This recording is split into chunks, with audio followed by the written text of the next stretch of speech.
Welcome to Ray-ality TV. I'm Raymond Bakari. Today I'm joined by Zach Hurwitz, who is running for governor of Rhode Island as an independent. Zach, how are you today? I'm doing great, Raymond, and thank you so much for inviting me on here. It's a great pleasure. Absolutely, and thank you for giving me your time for this. I know things are probably quite a bit busy for your schedule, running for governor, being a freshman at URI, and there being at this point about like a little under 2 weeks before election day. So yeah, I appreciate you giving me your time for this. Yeah, My well, thank first you so question, much. yeah, no problem. My first question, it's a general one. Why do you want to be governor of Rhode Island? Well, I noticed how much turmoil there was in our state, in our government, and even in our schools and families. And I just hope to be the bridge that can finally divide, that can finally bring close that divide and bridge that gap that we've seen. So hopefully we can actually get stuff done in government because as of right now, it's more of a standstill than anything else. And we're more yelling at each other than getting anything done. So hopefully that with my leadership as governor, I'm able to bridge that gap and to actually get stuff done and to help the people of Rhode Island because that's what it's really about. And for those watching, as I had mentioned a bit in the introduction, he is currently 18 years old and is a freshman at the University of Rhode Island. Do you think your campaign will also help at the same time inspire more youth involvement in politics? Oh yeah, of course. That's also a big reason why I ran because as of right now and for the last, couple of years, couple decades, young people just simply have not voted as much. One of the lowest percentages of generations that have voted. So hopefully with me running, it'll inspire some more people to not only become more interested in politics, but to become more active in their community. Because if we all do our small part to help Rhode Island, we can actually do some good. Exactly. Let's talk some policy positions you have a bit. So before we go into like the economy and education, you are running as an independent. How would you say you lean politically? Are you more right leaning, left leaning? And a lot of people ask me that, and I just tend to say that I'm more leaning in the center. I am moderate. I do believe that at the end of the day, my views are quite in the middle when it comes to left and right, because I really don't care much about defining myself as someone who's left and right, because that just puts me into a position where only like a couple of people will vote for me specifically because they hear that I'm right leaning or left leaning. So I truly do believe that a lot of my policies stand right in the middle, are very moderate, and is one of the big reasons why I'm hoping that will help me work across party lines. So moving on to the economy, everybody's talking about it this election cycle. Without a doubt, we are in a recession based on the textbook definition to consecutive quarters of negative GDP growth, and it will be a top issue for the next governor to prioritize. What policies would your administration support to move our economy in the right direction?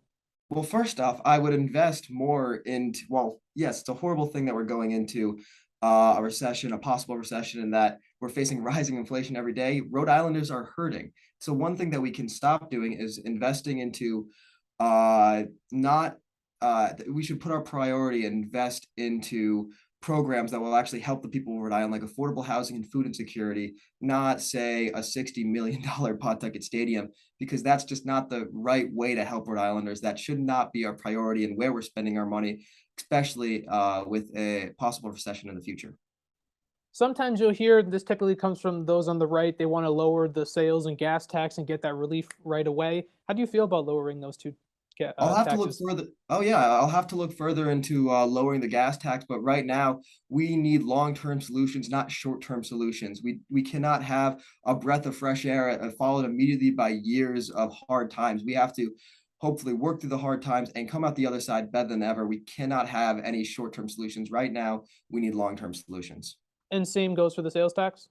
Same goes for the sale tax, of course, because at the end, because we need to find a way to help Rhode Islanders where they need it most, and that we can actually help them in the future, not just immediately, not just right now, but help them in the future when they're hurting even more, where they might be worse off than they are right now. Another topic that still sort of falls under the economy because it focuses on revenue, which is the truck tolls. It's a big topic right now in Rhode Island. The state is currently appealing a court's decision that said that the truck tolls were unconstitutional.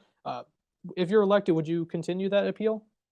I mean, we've poured over $5 million into appealing the truck tolls. I think that's just I personally just think that's a dumb idea. They were ruled unconstitutional by a judge, and I think that should be the end of the line, that they were ruled unconstitutional. And while they did bring in revenue, I'm sure like I hopefully will be able to work out something with unions, with truck unions, with other unions to see where we can make that revenue up. But for something, we shouldn't be trying to fight the Constitution. So of course I would not continue to appeal the truck tolls.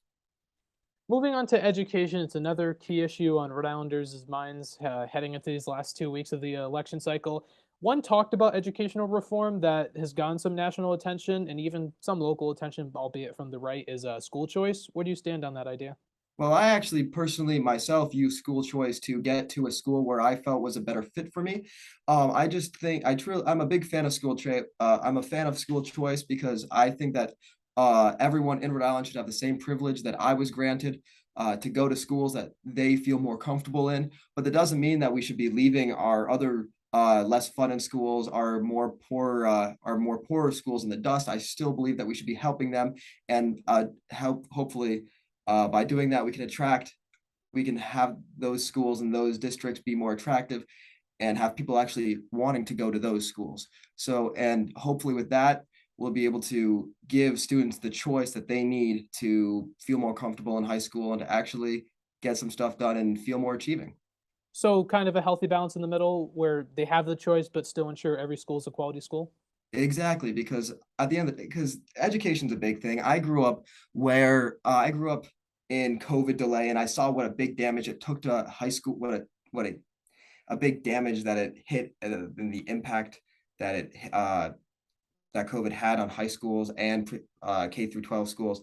And I just think that right now the public education system, needs more help now than ever.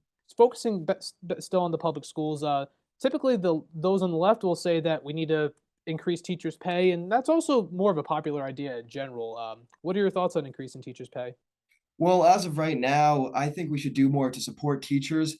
A lot of administrations across the entire state of Rhode Island don't have mental health resources for teachers. I went to North Kingstown High School, and unfortunately, there was a passing of a teacher just last year, and I could hear from the teachers that the administration was not giving them enough mental health resources to teach correctly. And I think that's a horrible thing. These people teach our children and teach the future of Rhode Island. I think we should be doing everything in our power to help them, especially when it comes to mental health resources. For pay, I would work with unions and teachers unions across the state to hopefully find adequate compensation, because they really are one of the most important jobs in Rhode Island. And you'll be able to bring a different perspective if elected when it comes to education. You talked about having mental health support for teachers in the public schools. You finished high school not too long ago, so it's likely that you know what the issues are both inside and out compared to your opponents right now because you were recently in there. Alongside bring in the mental health support, are there any other top areas of focus that you'd have if elected when it comes to education? When it comes to education, yeah, hopefully improving those RICAS scores, because honestly, Gina Raimondo and Governor McKee both failed when it came to online learning. They have failed the state, and now we are worse off now because of COVID. I would work to ensure that those RICAS scores go up. And actually, folks, one of my opponents who lost in the Democratic primary said that if the RICAS scores did not go up, she would only serve one term. I'm a big admiration of that. So hopefully I will do the exact same thing. I will, if I don't get the RICAS scores up, I will also not go for a re-election if I'm governor this year. Speaking of the RICAS scores, they're still not released, and it's a whole interesting situation with that because the governor said that they don't have them, but then the testing company said that they were distributed and sent to Rhode Island. What are your Yeah, thoughts on because it? Should the scores be out now? the score the score should be out right now, because it gives he shouldn't be withholding information simply because he thinks he's gonna like get elected, not because of it. Like, Rhode Islanders deserve to know the truth, right? They need more transparency in government, and as of right now, McKee is not giving that. These next few I have are lightning round questions, 1 to 2 word at most, one sentence, so we can get through a couple of these topics quickly. Do you support or oppose Rhode Island's voter ID law?